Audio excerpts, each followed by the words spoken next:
Harold Wren was the kind of man who never stopped listening for ticking. In the silence of his little shop on Alder Street, clocks lined every wall, mantel clocks, cuckoo clocks, stately grandfather clocks, and even the plastic digital kind, each set precisely to the same second. His neighbors joked that Harold could tell the time blindfolded, and they weren't wrong. He lived by the rhythm of it. That's why the first time he noticed a minute go missing, he thought he was losing his mind. It was a damp Thursday in late October when it happened. The shop smelled of brass oil and wood polish, the kind that smells clings to your clothes. He had been winding the old mahogany regulator by the window when his eyes flicked to the clock above the door. 2:16 a.m. He was always awake at that hour. His insomnia made sure of it.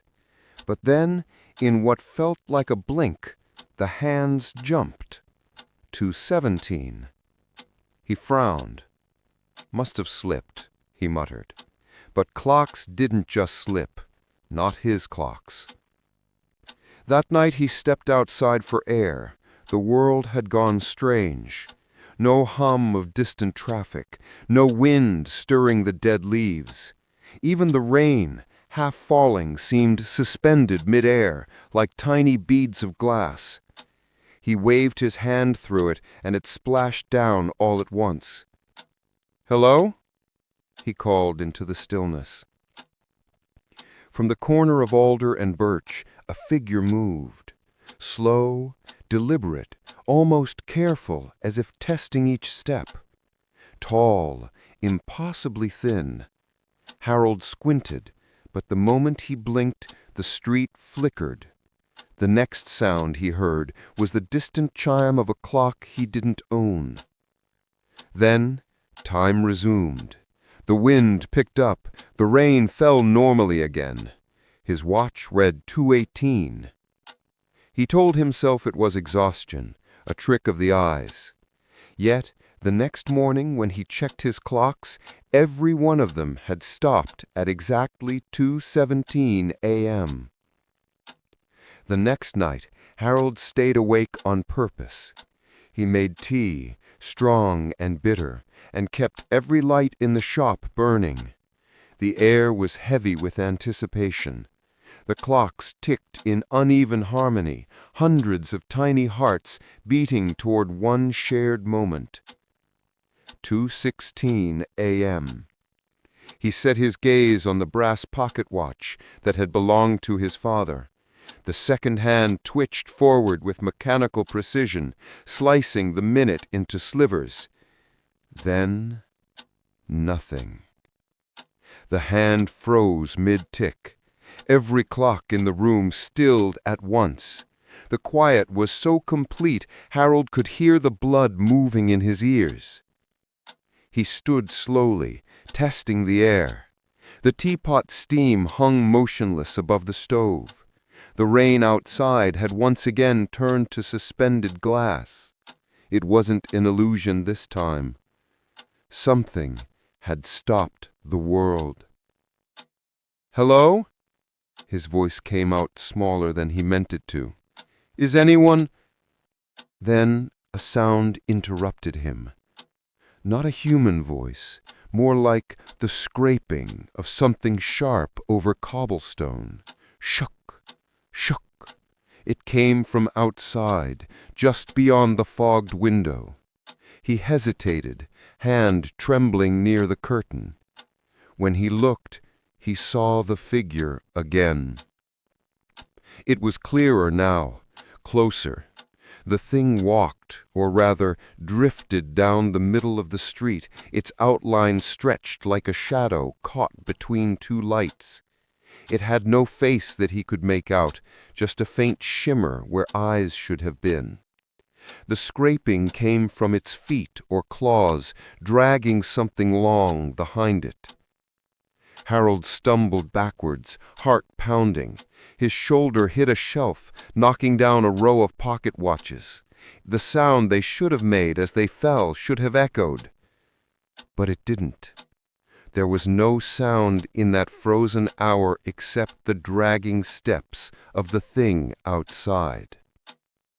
Then, just as suddenly, the world jolted. The teapot screamed with steam, the clocks resumed ticking, and his heart nearly leapt out of his chest. 2:18 a.m. The thing was gone. Harold ran to the door, flung it open. The street was wet again, the rain normal. But near the gutter lay a trail, thin, dark, and glistening. Not blood exactly. It shimmered like oil in the lamplight, pulsing faintly before sinking into the cracks of the street. By morning, Harold's hands still trembled. He tried to convince himself it had been a hallucination, but the trail outside the shop remained, faint, oily streaks that shimmered in the early sun. He crouched beside them, touching one with the edge of a screwdriver. It was cold, colder than the air, and when he pulled back the metal, the tip steamed. He told no one. Who would believe that time itself had stopped, that something walked when it did? The day dragged on. Customers came and went. Mrs. Beaton dropped off her broken carriage clock, muttering about how he looked like he'd seen a ghost. He smiled politely, but every tick in the shop felt wrong, as though his clocks were laughing at him. By evening, the unease had grown into something heavier. He couldn't bring himself to go home. Instead, he stayed, surrounded by ticking. He thought maybe if he understood it, if he caught it, he could fix it. He was a clockmaker, after all. Everything mechanical could be repaired. So at 2:15 a.m., he sat again in his chair, eyes locked on the door. His father's pocket watch rested open on the counter, its second hand slicing toward 2:17. His heart kept time with it. Tick, tick, tick. Stop. The silence fell like a blanket. The shop froze again. He exhaled, and his breath hung still in front of him. This time he didn't wait. He went to the window, pushed aside the curtain. The figure stood right outside. It was inches from the glass, tall enough that its head brushed the shop's awning. Its form wasn't entirely solid. Shadows and glimmers ran beneath its skin like molten metal. Its face had no features, just an impression of one. And yet somehow Harold felt it staring directly at him. Then it moved, not toward him, but past him, a long stride down the street. He followed its motion until he saw something else. Other shapes, faint, further down the block. More of them, walking, wandering through the stillness like ghosts waking from a long sleep. When time snapped back, the force of it made Harold stumble. The window rattled. The air seemed to crackle. 2:18 a.m. And this time, one of the clocks on the wall, a brand new one, kept ticking backward. The following day, the world seemed off balance. Every sound felt delayed, as though it reached him a fraction of a second too late. Harold tried to ignore it, forcing himself to polish the brass dials and reset his clocks. Yet his hands kept drifting to the one clock that now ran backward, a small, simple thing in a walnut case. He couldn't fix it. No matter how many times he reset the gears, the hands reversed again, slowly unwinding the day. By evening, the ticking of that single clock filled the shop. Tock, tick, tock, tick.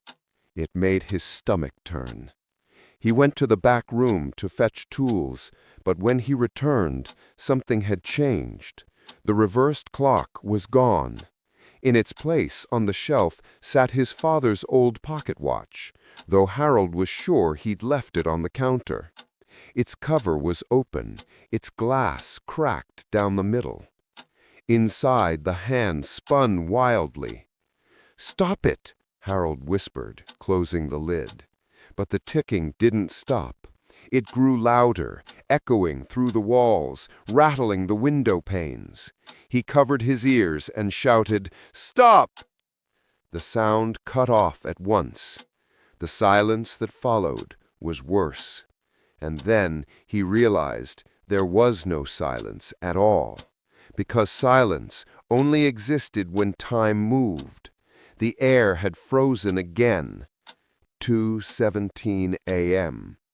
"Not now! Not again!" Harold breathed. The street outside was dead still, yet faint light shimmered through the fog. He stepped out the front door, the world brittle under his boots. Down the block, the figures were there, 6 of them this time, standing motionless in the frozen rain. Their faces were different now, more formed, human almost. A tall woman in a nurse's uniform from another century, a boy with no eyes, a man with a cracked pocket watch hanging from his throat like a pendant. They were waiting for something. Then one of them lifted its head. The nurse. Her mouth opened, but no sound came out until Harold's watch in his pocket began to hum. Her silent scream bent the air, and the moment time resumed, Harold was back inside the shop. No memory of walking. His hands were slick with something dark and cold. The clocks read 2:18. Harold didn't sleep for 2 nights. He couldn't. Each time he closed his eyes, he saw the nurse's open mouth, frozen mid-scream, her expression stretching across the darkness of his mind. He began hearing the clocks even when he wasn't in the shop, ticking behind walls, beneath floors, inside his own heartbeat. By Sunday morning, he looked like a man haunted. His hand shook as he poured his coffee. When he raised the cup, something whispered through the steam. A voice, faint and brittle as dust. "You saw us." The cup shattered against the sink. He turned, breathing hard. Nothing, just the shop, clocks ticking in their endless rhythm. But when he looked closer, he noticed something wrong again. Every second pendulum in the room was swinging in the opposite direction of the others. He approached one and pressed his ear to its case. Inside, the gears turned backward, and under their grinding sound was that same whisper, faint, rhythmic, layered with dozens of others. "You saw us. You saw us. You saw us." He tore the back off the clock. Nothing inside but the gears. No wires, no hidden speakers. The whispering didn't stop. Then came the knock on the front door. He startled so hard the screwdriver fell from his hand. Through the window, the street lay empty. The clock on the wall read 2:16 a.m. He hadn't realized what time it was. "Go away," he whispered. But the knocking grew louder. 3 hard thuds. Then silence. And then something slid under the door. A piece of folded paper, damp from the rain. He hesitated before picking it up. Inside were 4 words, written in spidery ink. "You belong to it." The second he read it aloud, the clocks all stopped. 2:17 a.m. The lights dimmed. From behind him, deep inside the shop, came the grinding sound of hundreds of gears turning against one another, metal chewing through metal. His tools trembled on the workbench. The walls seemed to breathe. And then a voice, low and close, spoke just beside his ear. Don't run this time." He turned, but the room was empty, only the clocks, and one of them ticking backward again, its pendulum swinging like a heartbeat in reverse. The next morning, sunlight burned his eyes. Harold barely recognized himself in the bathroom mirror. His reflection seemed a half-second delayed, blinking after he did, smiling when he didn't. He ran a hand through his thinning hair, and the reflection's hand hesitated, just long enough to make his stomach twist. He didn't open the shop that day. Instead, he walked into town, craving the noise of people, of movement, of time that still worked. But even there, things felt wrong. At the corner diner, the waitress stared at him blankly when he greeted her. "Harold Wern, clock shop 2 blocks over." She frowned. "We don't have a clock shop on Alder." "Yes, you do. I've been there 30 years. She shook her head. "Sir, that building's been empty since forever." Her voice trailed off. A fly buzzed mid-air between them and stopped, perfectly still. The waitress froze too, her hand hovering over the coffee pot. Around him, the entire diner hung motionless. He looked at the clock above the counter. 2:17 p.m. Daytime. The world had never stopped in daylight before. The light shifted. The room's color drained away until everything turned a shade of dead gray. The fly fell to the counter like a pebble. Then came the familiar scraping sound from outside. Shk, shk, the same dragging steps that haunted his nights. He turned toward the window. Through the motionless sunlight, figures walked the street again, the same spectral shapes, more solid now, more human. They weren't wandering anymore. They were searching. For him. He stumbled backward, knocking over his chair. The sound was swallowed before it reached his ears. He ran to the door, but when he pushed it open, the world beyond had changed entirely. Alder Street stretched out endlessly, lined with empty storefronts, each one bearing his reflection in the glass, hundreds of heralds staring back, all slightly out of sync, all whispering soundless words. Then one reflection turned and walked away from him, deeper into the frozen street. When he blinked, the diner was full of noise again, clinking dishes, chatter, the hiss of coffee. The waitress was mid-sentence. "Sir, are you all right?" He just stared at her, trembling, because the clock above the counter now read 2:18 a.m. Alder Street was different after that. Subtly, then unmistakably. Shops he'd known all his life were boarded up. Familiar faces didn't return his greetings. The postman crossed to the other side of the street when he saw him coming. At night, Harold noticed that the lamplight didn't reach as far as it used to, as if darkness itself had learned to pull closer. By the third day, the entire town seemed to move one breath behind him. He tried to tell people, of course. "Something's wrong with time," he said to the sheriff. "It freezes at night at 2:17. You must have noticed." Sheriff Claiborne studied him with tired eyes. "You say this happens every night?"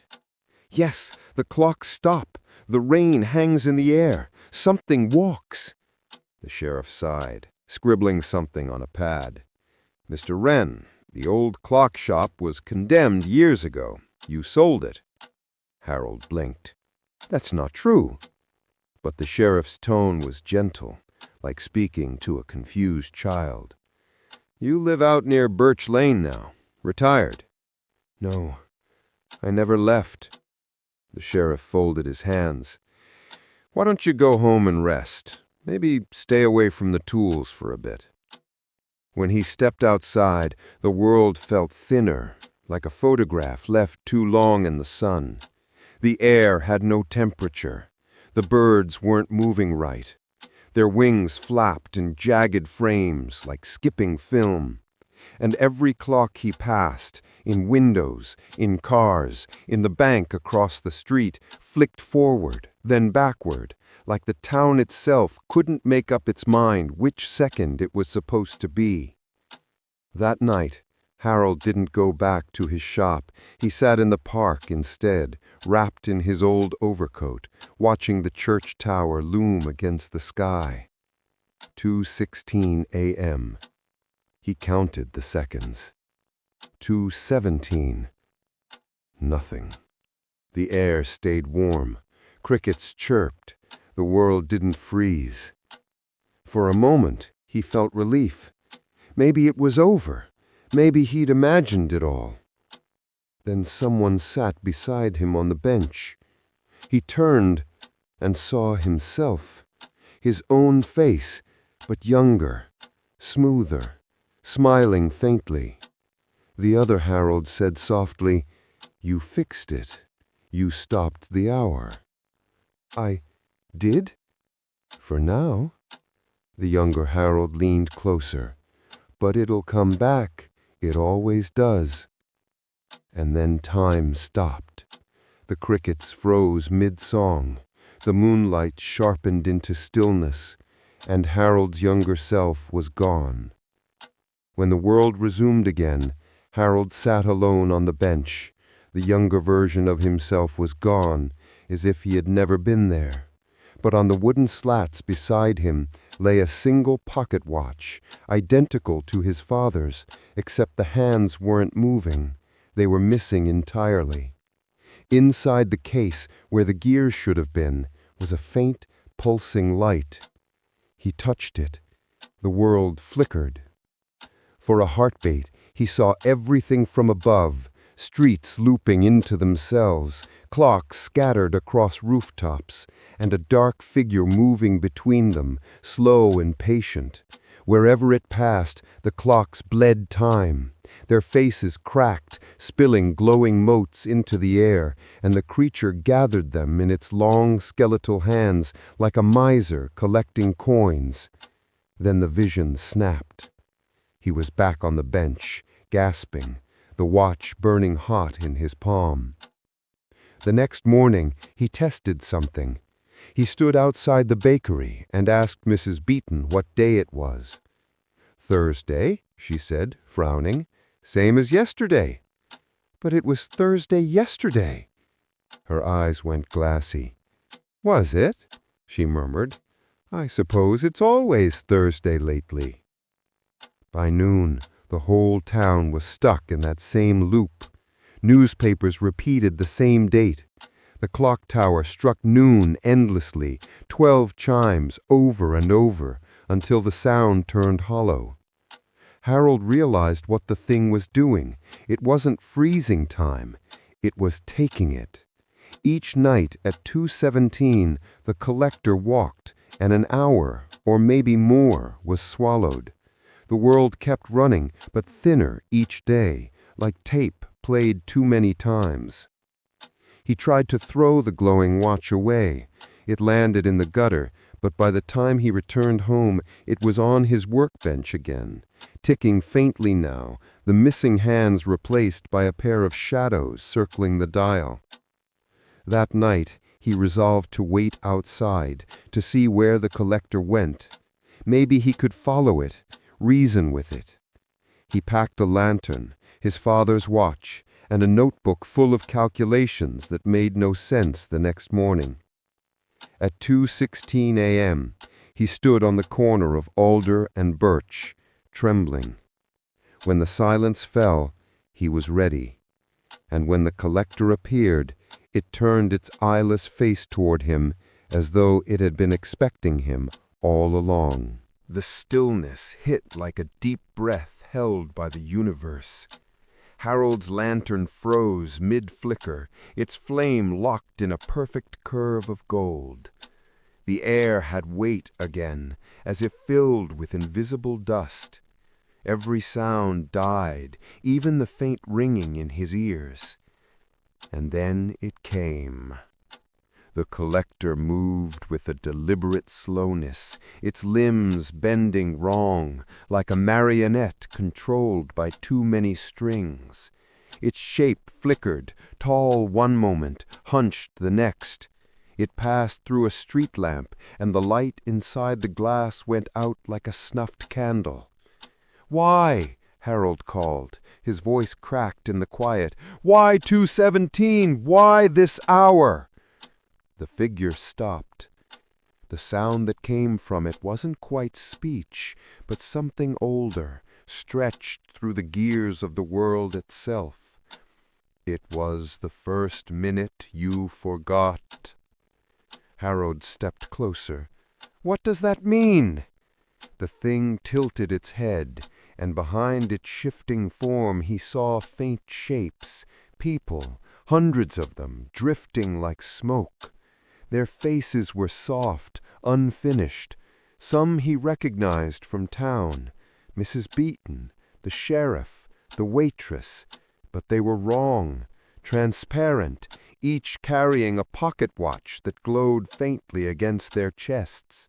"They belong to me," the collector murmured. "I keep what's lost. The seconds men waste, the hours they wish away, the years they surrender to sleep." "I don't want your collection," Harold said. "I just want my life back." "You built a room for me. All those clocks, all that ticking, you called me with every turn of the key." Harold's hand shook. "I didn't." "You did, and now you'll help me keep the time you broke." The collector extended one arm. From its palm hung a single pocket watch, dark and glistening, the face covered by frost. It held it out. "Take it." Harold hesitated, but his body moved before his mind did. His fingers brushed the metal, and the world convulsed. The sky above the town tore open in silence. A storm of clock hands rained down, falling through the frozen air like shards of midnight. The ground beneath Harold's feet shifted, splitting into hundreds of gears turning at impossible speeds. In their reflection, he saw 100 versions of himself, all standing at 2:17. When he came to, he was back inside his shop. The collector was gone, and every clock in the room now ticked in perfect unison with his heartbeat. Tick-tock, tick-tock, tick-tock. But the time on each face read 2:17, and they would not move. When Harold awoke, it was dusk again, or what passed for dusk in Alder Street now. The sunlight didn't change much anymore. It hovered in an endless amber haze, as if the world had forgotten how to turn. The clocks on the walls all read 2:17. They didn't tick. They breathed. At first he thought the rhythmic sound came from the pendulums, but then he realized it was his own pulse, echoing through the cases. When he pressed his ear to one of the clocks, he didn't hear gears. He heard a slow, deliberate heartbeat, his own heartbeat. He stumbled backward, knocking over a shelf of watches. One fell open on the floor, its glass face cracked, and beneath the fracture he saw his own reflection staring back at him. Only this reflection was smiling. He ran to the mirror behind the counter. For a moment it showed what he expected, a tired man, pale and trembling.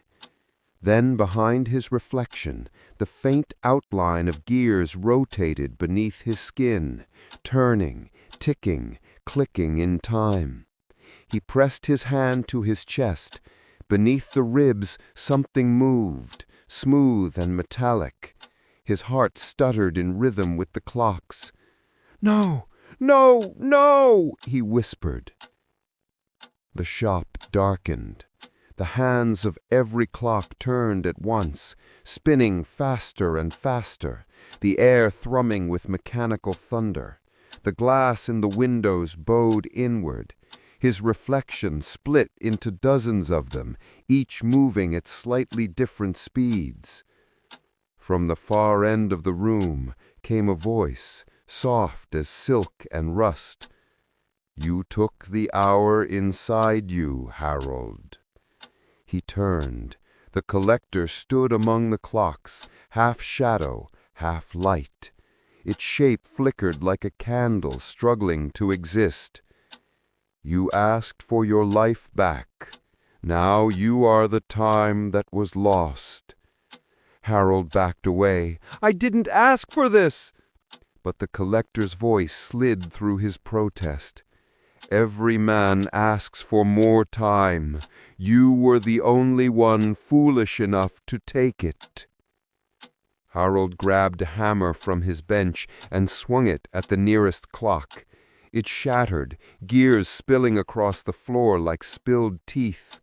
But instead of falling silent, the sound grew louder, deeper. A pulse vibrated through the wood, the walls, the air. The clocks began chanting in hundreds of ticking voices. 2, 17, 2, 17. He screamed and smashed another clock, then another, but each one burst open to reveal not gears, but eyes, countless eyes, blinking in rhythm, watching him. When he looked back at his own hands, they were covered in brass dust. The skin along his wrists was splitting, thin slivers of light leaking through. And in his chest, the ticking would not stop. Harold didn't recognize it at first. Soft, hesitant, like a child tapping on a door. But the sound carried a hollow resonance that made the shop vibrate beneath his feet. He didn't move. He only waited, breath caught in the grinding pulse that now resided in his chest. The knocking grew more insistent, faster, echoing through the warped air. He opened the door. On the threshold stood a girl, no more than 7. Her hair was long and dark, wet as if she had stepped through rain that wasn't there. Her eyes were empty black pools. Her small hands clutched a broken pocket watch, its glass face etched with cracks, forming strange symbols. She said nothing, just extended it toward him. Harold reached for it. As his fingers brushed the watch, the air went still. Time halted. Behind her, more children appeared, silently emerging from the foggy street. Each carried a broken watch, each pale, each silent.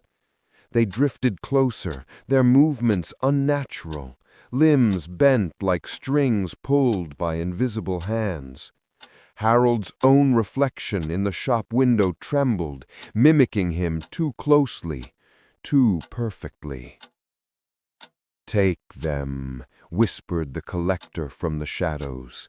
Its form shimmered and flickered, revealing hundreds of faces pressed into the darkness. "They are the hours you lost. They belong to the hour now." Harold shook his head.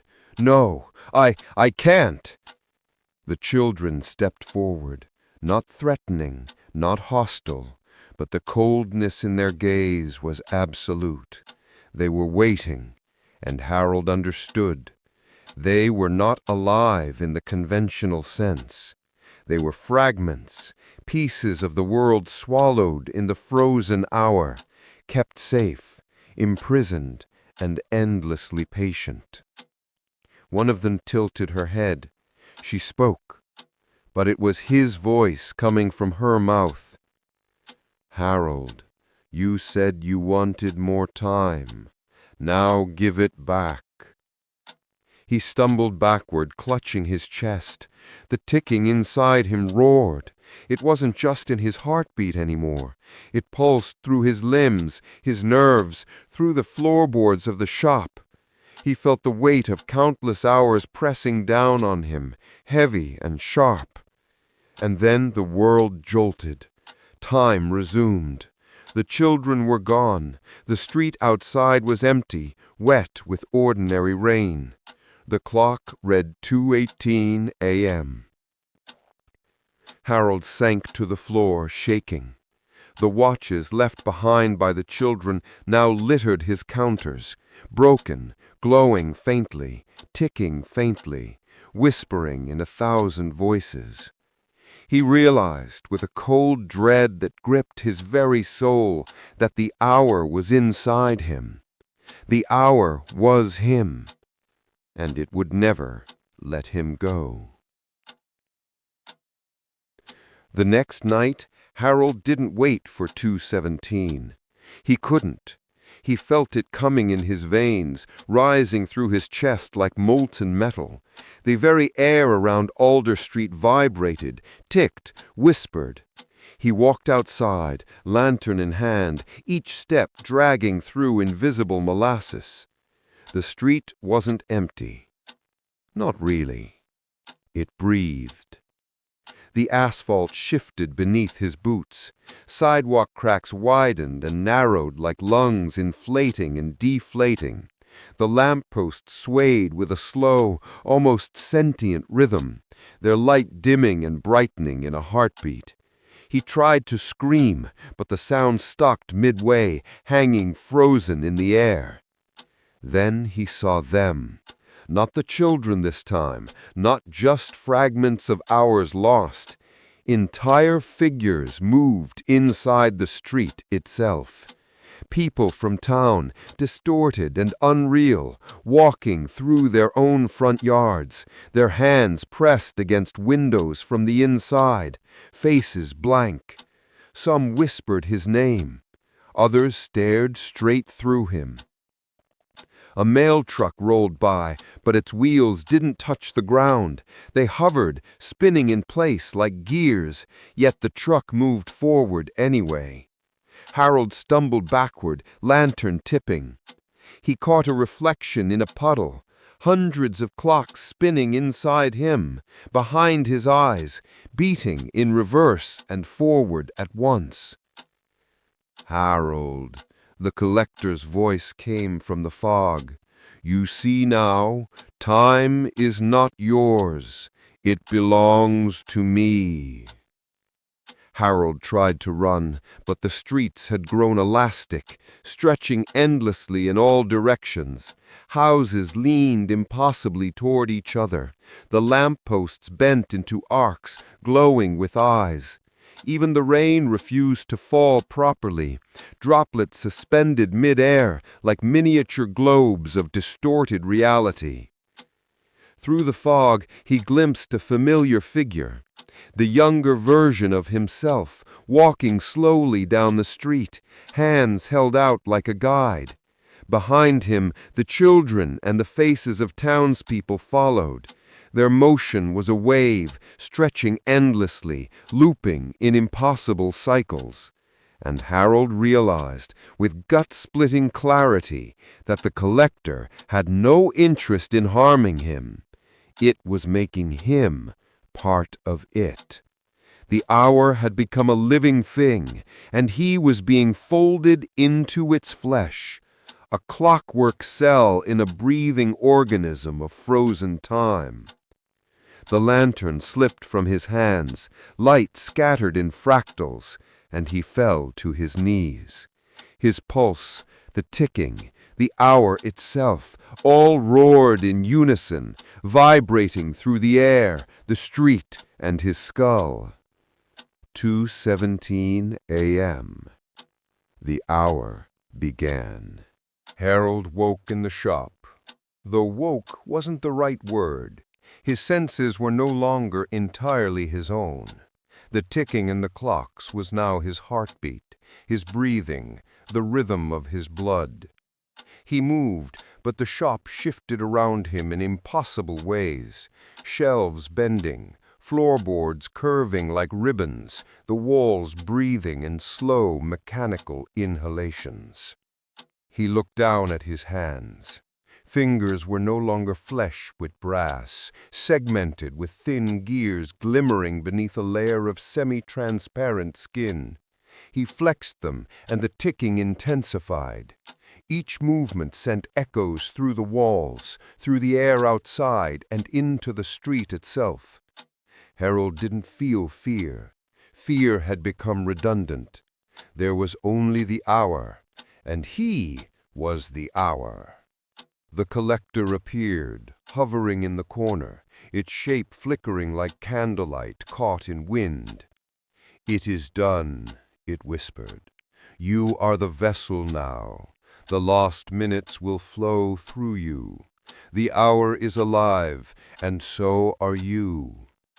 Harold's eyes, now metallic, reflected hundreds of clock faces spinning in concentric chaos. He understood then the hour was infinite, repeating, stretching, devouring, and he could feel every second it had ever stolen, every forgotten minute, every wasted moment in Alder Street and beyond. Outside, the townspeople wandered again, moving slightly out of sync, their eyes reflecting the pulse of Harold's newfound being. They didn't know why the hour had changed them, or why the rain now fell in spirals instead of drops. The clocks in every home ticked in erratic patterns, whispering to anyone who listened that time itself had chosen a new master. Harold lifted a hand, and the air shimmered with movement. A street lamp bent downward, dripping frozen light into the puddles below. The children appeared in a circle around the shop, holding broken pocket watches that beat in their chests, the fragments of hours now flowing into him. And then he heard the faintest sound, the original voice of the collector, low and approving. "Remember, Harold, you are both the hour and the man who holds it. Never forget." Harold stepped outside. The streets pulsed with a rhythm that matched his own. Buildings shifted and stretched like living things. The air itself seemed to tick. The town had become a clockwork organism, and Harold its beating core. He understood fully for the first time that there was no returning to the life he had. The world had been remade around him. He was the hour that vanished. And the hour had just begun. Time had no beginning or end anymore. For Harold, there was only 2:17. The clocks no longer ticked, they pulsed, a vast network of seconds, minutes, and hours, all converging into him. He moved through Alder Street, yet the street stretched endlessly, folding back on itself like paper. Houses multiplied, disappeared, and reappeared in impossible patterns. The rain hovered, frozen mid-air, shimmering like fractured glass. He could see the collector now clearly, not as a shadow, but as the very fabric of the hour, a lattice of light and darkness, endless arms weaving through the world, threading fragments of lost time into a tapestry he both contained and became. All you are is time. All you were is gone. The world forgets you, and in your place the hour grows. From the fog figures emerged, hundreds, thousands, the children, townspeople, all the lost minutes of Alder Street made flesh and shadow. They walked toward him slowly, silently, carrying fragments of clocks and broken watches. Every time their hands brushed him, he felt a pulse of every second ever stolen. His mind threatened to fracture, but somehow he understood it all, saw it all, felt it all. He reached the center of the street. The houses leaned impossibly inward. The asphalt rippled like water. The lampposts curved into spirals. The sky above split, revealing an endless void filled with drifting clock hands. Each one carried a fragment of memory, a stolen moment, a lost second. Harold reached out. As he did, the void poured into him, into the hour. And then he understood the truth. The collector was not separate. It had never been. It was him, and it was him. Every night at 2:17, every frozen minute, every lost heartbeat belonged to Harold now. The town, the people, the very world, it was a mechanism for the hour, and he was its central gear. A single thought echoed through his mind as the streets bent, the skies cracked, and time itself became liquid around him. It will never end. Harold stepped forward, and the streets obeyed. The rain fell in perfect arcs. The children turned to light and drifted into the fog. The town exhaled a slow, metallic pulse, and above it all, the clocks whispered in 1,000 voices. 2:17, 2:17, 2:17. The world was suspended, alive, and Harold, the man who had once watched clocks tick, was now the heartbeat at its center. 2:17. Always 2:17. Decades passed, though Harold could not measure them, or perhaps they never passed at all. For him, there was only 2:17. The streets of Alder Street no longer existed in the way anyone remembered. Houses, shops, lampposts, they all breathed and shifted around him, responding to his will, yet he was captive within them. The people were gone, or fragments of them remained, looping endlessly through the pulse of the frozen hour. He wandered the streets, though wandered was wrong. Every step was inevitable, every turn preordained. The children he had seen, faces of lost minutes, drifted alongside him, silent, eyes fixed on the pulsing rhythm he had become. Broken watches floated in the air, their hands spinning, vanishing and reforming, feeding the endless heartbeat he contained. Sometimes he heard a sound from outside the hour, a distant laugh, a faint murmur of a life he had forgotten, but it slipped through him like wind through a cage. He tried to call out, but no voice came. No one could hear him. In the deepest silence, Harold realized the truth. The hour did not merely stop the world, it deraced it. Around him, Alder Street, the people, even his own past, they existed only in fragments, memories folded into the machinery of the hour. Time itself had folded him into its gears.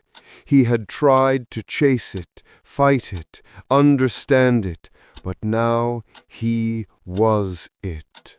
Sometimes, when the clocks aligned perfectly, he could see shadows of outsiders, people still moving in the real world, oblivious. They would glance toward Alder Street, sensing only a faint unease, a chill, and move on. The hour did not reach them yet, but it waited, and so did he. Tick, tick, tick. Every heartbeat, every breath, every motion of the street was him, the man who had once wound clocks in a quiet shop. Harold understood that he was both prisoner and warden, sentinel and thief. The collector had never existed outside of him. It had always been a part of Harold, the desire to control time, to grasp it, to live forever within it. Now he waits, waiting in the tick, waiting in the suspended world, waiting for the next lost minute, the next second someone foolishly discards, so he may take it. Alder Street is alive with the pulse of 2:17, and Harold, brass-boned, heart-ticking, eyes glowing like clock faces, walks endlessly through it. And somewhere, far away, the world goes on, oblivious. But if you ever stand outside Alder Street on a still night, when the clocks strike 2:17 and the rain hangs suspended in the air, you might see him and hear it.